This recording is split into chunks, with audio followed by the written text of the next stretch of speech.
దేశంలో కాలేయ సంబంధ సమస్యలతో బాధపడే వారి సంఖ్య ప్రమాదకరంగా పెరుగుతోందని నివేదికలు వెల్లడిస్తున్నాయి. పెద్దలతో పాటు పిల్లల్లోనూ ఫ్యాటీ లివర్ కేసులు అధికమవుతున్నట్లు గుర్తించారు. 2030 నాటికి ప్రతి ఇద్దరిలో ఒకరికి ఫ్యాటీ లివర్ ఉంటుందని గణాంకాలు తెలిపాయి. Uncontrolled diabetes, obesity, physical activity లేకపోవడం లాంటి కారణాలతో లివర్ ప్రమాదంలో పడుతోందని అంటున్నారు డాక్టర్లు. కాలేయానికి వాపు, మచ్చలు వచ్చినప్పుడు చికిత్స తీసుకోకుంటే లివర్ ఫెయిల్యూర్ అవుతుందని అంటున్న గ్యాస్ట్రోఎంట్రాలజిస్ట్ డాక్టర్ వేణుతో శ్రీశైలం ఫేస్ టు ఫేస్. ఎక్కడ చూసినా కూడా ఈ మధ్యకాలంలో ఫ్యాటీ లివర్ గురించి ఎక్కువగా మాట్లాడుతున్నారు. ఒబేసిటీ కానీ లేకపోతే బీపీ, షుగర్ ఇట్లాంటి ఇష్యూస్ ఉన్న వారిలో ఈ ఫ్యాటీ లివర్ అనేది డెవలప్ అవుతుంది. లాంగ్ రన్లో ఫ్యాటీ లివర్ వల్ల లివర్ కూడా ఫెయిల్యూర్కు వచ్చేటువంటి ఛాన్స్ ఉందని అంటున్నారు. అసలు ఈ మధ్య కాలంలోనే ఈ ఫ్యాటీ లివర్ గురించి ఎందుకు మాట్లాడుతున్నాము, ఎందుకు ఇట్లాంటి ఇష్యూ వస్తుంది, అసలు ఫ్యాటీ లివర్ అంటే ఏంటి, దానివల్ల ఎట్లాంటి ఇబ్బందులు అవుతాయి, ఈ అంశాలకు సంబంధించి ప్రజెంట్ మనతో డాక్టర్ వేణు ఉన్నారు, గ్యాస్ట్రో ఎంట్రాలజిస్ట్. ఆయన అడిగి దీని గురించిన ఫుల్ డీటెయిల్ తెలుసుకుంటాం. ఈ మధ్య కాలంలో రొటీన్ చెకప్లో భాగంగా లివర్కి సంబంధించి కూడా చూస్తున్నారు. ఆ ఫ్యాటీ లివర్ అనేటువంటి పదం కూడా ఎక్కువగా వింటున్నాం. ఎందుకోసమని ఫ్యాటీ లివర్ అంటున్నారు, అది ఎవరిలో వస్తుంది, అసలు దానివల్ల ఇష్యూస్ ఏముంటాయి? ఫ్యాటీ లివర్, ముఖ్యంగా ఫ్యాటీ లివర్ గురించి తెలుసుకునే ముందు అసలు లివర్ ఫంక్షన్స్ ఏంటో తెలుసుకుందాం. సో మన బాడీలో 1.2 to 1 కేజీన్నర బరువుతో ఉన్న మన ఈ లివర్ 500 నుంచి 600 ఇంపార్టెంట్ ఫంక్షన్స్ చేస్తుంది. అందులో ముఖ్యంగా అందరికీ తెలిసిందే డీటాక్సిఫికేషన్. సో మన గట్, మన పేగు నుంచి వచ్చే టాక్సిన్స్ మనం నోటి ద్వారా కానీ మన బ్లడ్లో కలిసిన ఏ డ్రగ్స్ కానీ ఏ టాక్సిన్స్ కానీ ఫస్ట్ లివర్ నుంచి ఫిల్టర్ అయిపోయి హార్ట్కి రీచ్ అవ్వాలి. సో అంత ఇంపార్టెంట్ ఫంక్షన్. నెక్స్ట్ మన బైల్ అనే ఒక జ్యూస్ ద్వారా ఫ్యాట్ కానీ విటమిన్ అబ్జార్ప్షన్ కానీ ఫ్యాట్ డైజెషన్ కానీ ఇట్లా హెల్ప్ చేస్తుంది.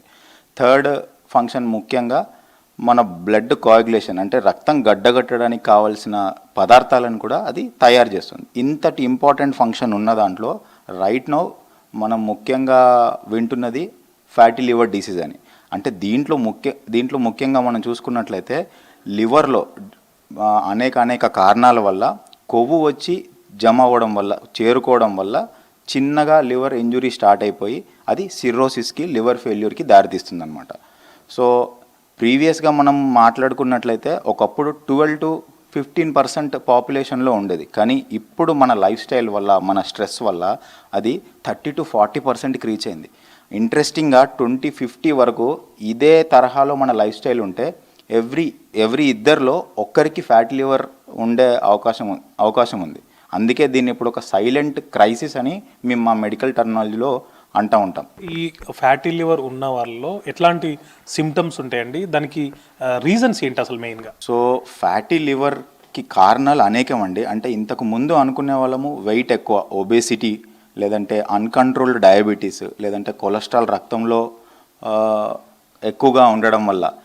కానీ ఇప్పుడు మేజర్ ఇష్యూ ఏమొచ్చిందంటే మన లైఫ్ స్టైల్ మన లైఫ్ స్టైలే దీనికి ఫ్యాటీ లివర్కి కారణంగా తయారైందనమాట. అంటే ఎక్సర్సైజ్ సరిగ్గా లేకపోవడము, సెడెంటరీ లైఫ్ స్టైల్ ఉండడము, స్ట్రెస్, నిద్ర తక్కువగా ఉండడము. ఇంతకుముందు దీనికి non alcoholic fatty liver disease అని పెట్టేవాళ్ళండి. అంటే ఒక మోతాదులో ఆల్కహాల్ తీసుకుంటే మంచిది అని మీరు వినుంటారు. కానీ ఇప్పుడు రీసెంట్ గైడ్లైన్స్ ప్రకారము సోషల్ డ్రింకింగ్ కానీ వారంలో ఒక్కసారి తీసుకుంటాము, ఇవన్నీ కూడా ఫ్యాటీ లివర్ డిసీజ్కి కారణం అనమాట. ఈ ఫ్యాటీ లివర్ ఉంది, లేకపోతే ఫ్యాటీ లివర్తో బాధపడుతున్నారు అని చెప్పడానికి ఏమైనా సిమ్టమ్స్ ఉంటాయండి? ముఖ్యంగా ఈ ఫ్యాటీ లివర్ డిసీజ్ ఏ సిమ్టమాటిక్ అంటే ఏమీ సిమ్టమ్స్, సైన్స్ లేకుండా సైలెంట్గా ప్రజెంట్ అవుతుందన్నమాట. సో రెగ్యులర్గా ఎల్ఎఫ్టి, లివర్ ఫంక్షన్ టెస్ట్ చేసుకోవడము, అల్ట్రాసౌండ్ చేసుకోవడము, ముఖ్యంగా ఆల్కహాల్, లేదంటే ఫ్యామిలీ హిస్టరీ ఉన్నవాళ్ళు, లేదంటే డయాబెటీస్ చాలా కాలంగా ఉన్నవాళ్ళు, ఒబేసిటీ వెయిట్ ఎక్కువగా ఉన్నవాళ్ళు LFT, liver function test, ultrasound, ముఖ్యంగా ఫైబ్రో స్కాన్, ఇట్లాంటి వాటిల్లో మనం ఫ్యాటీ లివర్ డిసీజ్ డిటెక్ట్ చేస్తాము ఎర్లీగా.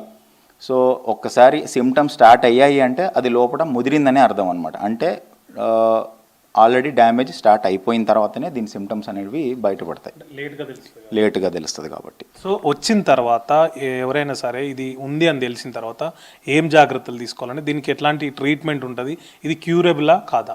నేను చెప్తున్నట్లుగా early detection is the key అండి. అంటే ఏ స్టేజ్లో మనము డిటెక్ట్ చేస్తాము అన్నదాన్ని బట్టి దీని రివర్సిబిలిటీ ఉందా లేదా చెప్పొచ్చు. సో ఫస్ట్ ఇనీషియల్గా ఫ్యాట్ వచ్చి అక్యుములేట్ అవుతుంది. ఆ అక్యుములేటెడ్ ఫ్యాట్ వల్ల చిన్నగా ఇంజురీ అవుతుంది. ఆ ఇంజురీ అయ్యాక మనకి ఎల్ఎఫ్టి లివర్ ఫంక్షన్ టెస్ట్లో మనకి తేడాలు తెలవడం జరుగుతుందన్నమాట. సో దాని తర్వాత ఆ ఇంజురీ వల్ల స్కారింగ్ అంటాం, అంటే మరకలు లాంటివి తయారవుతాయి. దట్ స్కారింగ్ లివర్లో అది ఇరివర్సిబుల్ అనమాట.